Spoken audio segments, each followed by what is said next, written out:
Mom, I've got the groceries.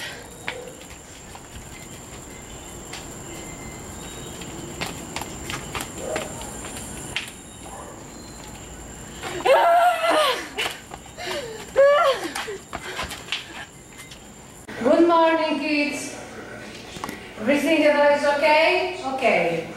Starting with checking if everybody's in the classroom today. Ramon, present. Valeria is here. Nicolas is here. Samantha is here. Everybody's here. Very, very good. Okay, kids. Today the lesson is Europe. We are going to check all the countries in Europe, okay?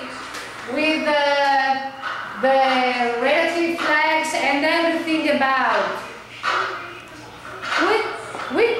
What is this noise?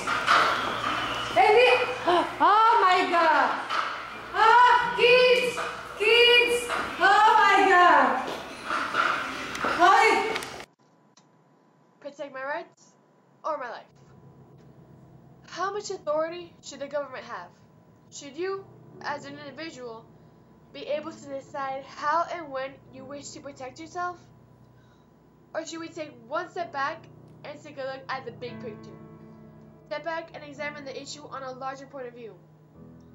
Instead of focusing on your personal safety, shouldn't you also be worried about the others? So my question remains, enforce gun control or not? Here it goes. The only reason people are permitted to have guns is because of the Second Amendment. It protects the right of people to keep and bear arms. Makes sense, doesn't it?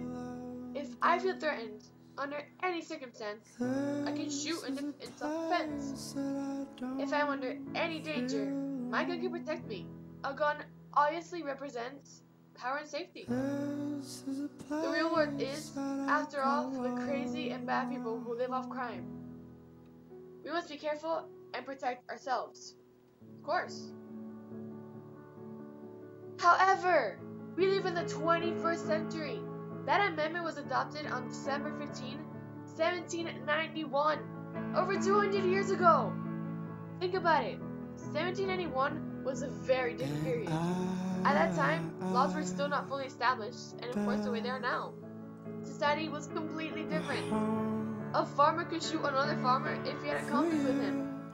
The white Americans felt threatened by the Native American attacks. It was a reasonable time to feel threatened because society was different.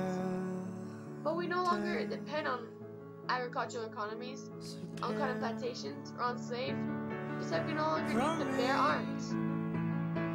Just as cyberbullying laws have been created to catch up to today's technological world, we need to recognize that law is outdated. Fully outdated. Like, completely outdated. If we were to base our laws still good at that time, women wouldn't be able to vote. Black men wouldn't be able to walk freely. In addition, we have another point to consider. If I can bear arms, so can every other person out there. Therefore, you might actually be encouraging a more dangerous environment by encouraging the use of guns. You're actually promoting crime. If I myself want to bear arms, then so can everybody else, which means your children, your parents, your brothers, your sisters, and all of your friends are in danger. If I can bear arms, then every other person out there can, leaving much more room for crazy, cruel, lunatic people to easily murder whoever they want. Let's examine what occurred in Connecticut. Those 20 innocent, harmless kids that died would still be alive today if you're the parent of one of those kids. If right now I told you to sit down and tell you that your child just died because someone had a breakdown and decided to shoot a class full of kids, tell me, truthfully, wouldn't you want gun control?